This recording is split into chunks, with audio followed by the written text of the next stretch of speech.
అందరికీ నమస్కారం. SBR talks channel స్వాగతం.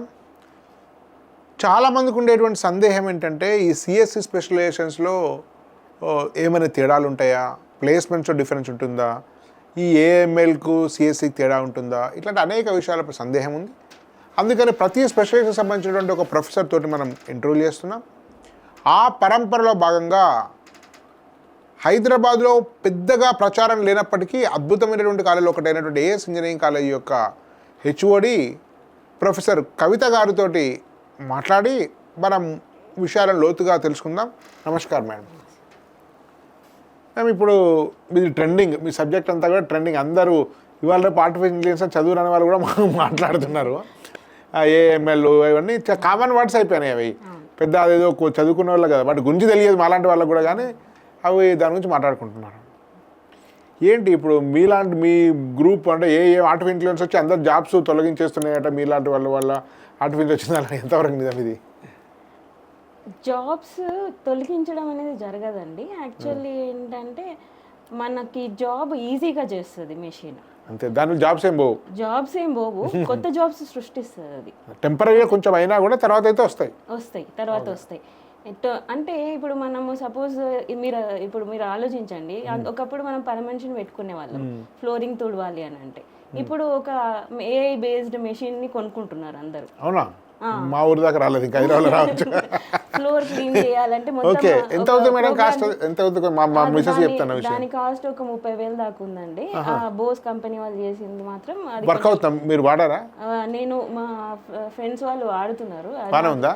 బాగుంటుంది, చాలా బాగా క్లీన్ చేస్తుంది. మనము పని మనిషి రాలేదు అది ఇది అని వెయిట్ చేయాల్సిన అవసరం లేదు దానికి. సో అప్పుడు మనకి ఈజీ, పని మనిషి బదులు ఇది రోబోని కొనుక్కున్నంత దాన్ని వాడడానికి పని మనిషి అవసరం లేదు. అవసరం లేదు, ఆల్రెడీ ప్రోగ్రామ్ చేసి ఉంటాం మనం. దాన్ని ఆల్రెడీ ప్రోగ్రామ్ చేసి ఉంటాం కాబట్టి అది టైం చెప్తాం అన్నట్టు, ఏ టైంకి చేయాలి అన్నది ప్రోగ్రామ్ చేసి పెడతాము. ఆ ప్రోగ్రామ్ ప్రకారం అది ఆ టైంకి వేకప్ అంటాం దాన్ని, లేసేసి అది మొత్తం క్లీన్ చేసుకొని వాడుతున్నారు ఆల్రెడీ. అయితే ఇప్పుడు మనము మన పని మనిషికి జాబ్ అయితే బోస్ కంపెనీ చేసిన robo cleaning machine. Okay madam. So ఇప్పుడు పని మనిషికి జాబ్ లేకుండా అయితే లేదు కదా, ఆమె ఏదో ఒక జాబ్ చేసుకుంటుంది కదా. దాన్ని మ్యానుఫ్యాక్చరింగ్ చేసే కంపెనీలో పనిచేస్తాయి అలా ఉండొచ్చు, ఏదో ఒక కొత్త జాబ్ సృష్టిస్తారు డెఫినెట్ గా. మనకి జాబ్స్ పోవడం అనేది జరగదు, కానీ కొత్త జాబ్స్ వస్తాయి, కొత్త జాబ్స్ సృష్టించబడతాయి. బట్ ఏఐ అనేది మన డైలీ లైఫ్ని ఈజీ చేస్తుంది. మనకి ఇప్పుడు డయాగ్నోసిస్లో కానీ, లేకపోతే ఒక 10 రోజులు జరగాల్సిన డయాగ్నోసిస్ ఏఐ ఒక ఫ్రాక్షన్ ఆఫ్ సెకండ్స్లో చేసేస్తుంది మనకి. అందువల్ల టెక్నాలజీని అడాప్ట్ చేసుకోవడం ఎప్పుడు తప్పు కాదు, బట్ దానివల్ల ఏదో జరిగిపోతుంది అని ఊహించుకోవడం రాంగ్ నా దృష్టిలో. Coming to actual point madam, ఇప్పుడు ఏఐఎంఎల్లో మీరు పిహెచ్డి చేశారు? అవునా?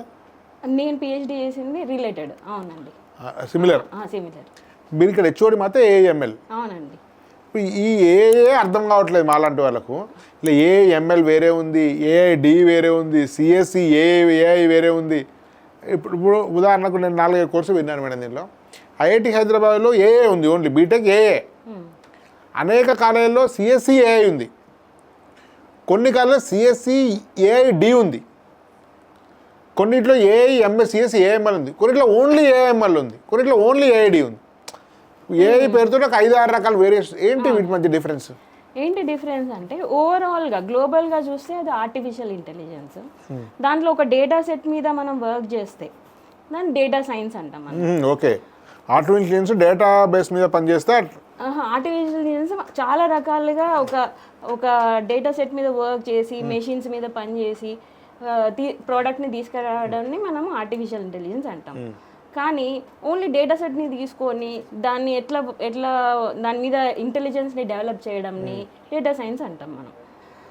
అదే మెషిన్ లెర్నింగ్ అనుకోండి, ఒక మెషిన్కి మనము ట్రైన్ చేసి, ఇప్పుడు ఫర్ ఎగ్జాంపుల్ డయాగ్నోసిస్ చేయాలనుకోండి, చాలా డేటా సెట్స్ మీద మనం మెషిన్ని ట్రైన్ చేసి కొత్తగా వచ్చిన ఏదైతే టెస్టింగ్ మోడల్ ఉందో, కొత్తగా వచ్చిన పేషెంట్ వాడికి అది వస్తుందా రాదా, ఆ ఫ్యూచర్లో ఆ రోగం వస్తుందా రాదా అని కనిపెట్టాలంటే మనం మెషిన్ లెర్నింగ్ వాడతాం.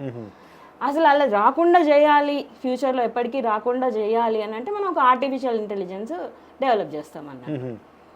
అది డిఫరెన్స్. ఓకే, అంటే ఇప్పుడు ఓన్లీ ఏ బీటెక్ ఏఐకుండా బీటెక్ సిఎస్సి విత్ ఏఐకి ఏంటి డిఫరెన్స్? బీటెక్ ఏఐకి సిలబస్లో అయితే డిఫరెన్స్ ఏం లేదండి. లేదా? లేదు, అంటే మనకు అదొక పేరు లాగా అంతే. అంతే, ఏ అన్నా బీటెక్ సిఎస్సి ఏ అన్నా మన హైదరాబాద్ వరకు కాలేజీలో సేమ్. సిలబస్లో అయితే ఏం డిఫరెన్స్ రాదు. మేడం ఇప్పుడు మొన్న ఆల్రెడీ ప్లేస్మెంట్ ఫస్ట్ బ్యాచ్ 2020 యొక్క ప్లేస్మెంట్స్ వచ్చి ఉంటాయి మొన్న మీకు. అవునండి, ఇప్పుడు ఫస్ట్ బ్యాచ్ పోతుంది ఆల్మోస్ట్. ఏదైనా డేటా ఆర్టిఫిషియల్ ఇంటెలిజెన్స్ సంబంధించిన కంపెనీ మీ దగ్గరకు వచ్చిందా ఇప్పటికి? ఓన్లీ ఆర్టిఫిషియల్ ఇంటెలిజెన్స్ వాళ్ళే కావాలని?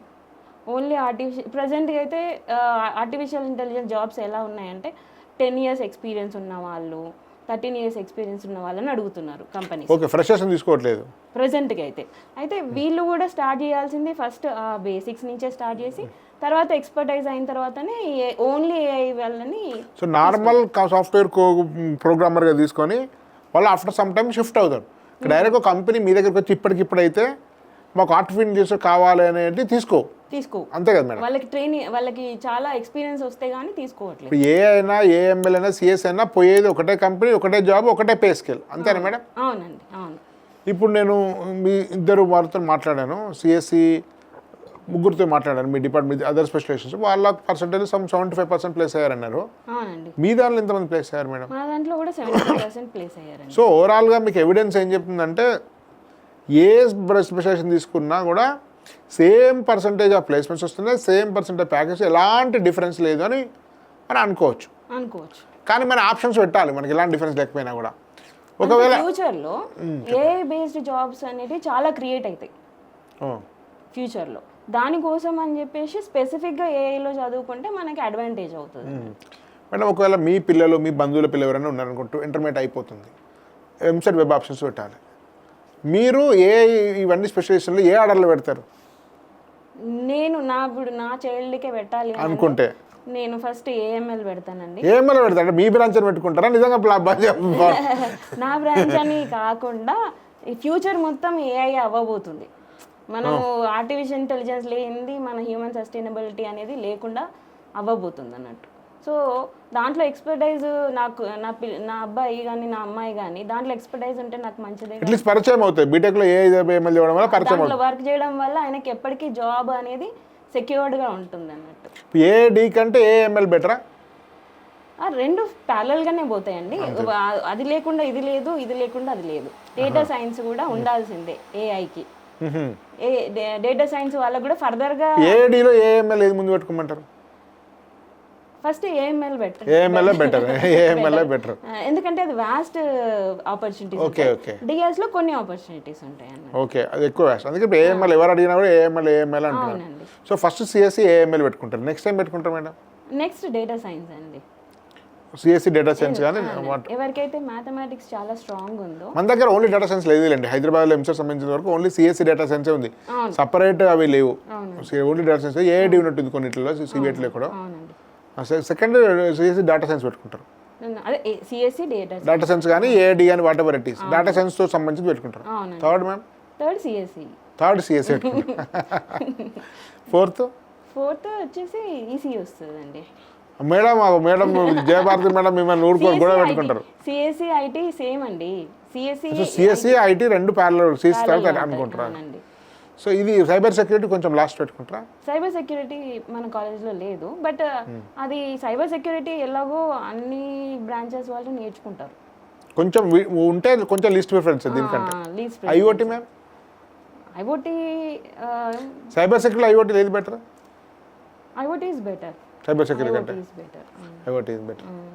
సో థ్యాంక్ యూ మేడం, చాలా అద్భుత విషయాలు, ఇన్ డెప్త్ విషయాలు చాలా సింపుల్గా చెప్పారు. ధన్యవాదాలు అండి. ధన్యవాదాలు. భారత్ మాతాకి జై.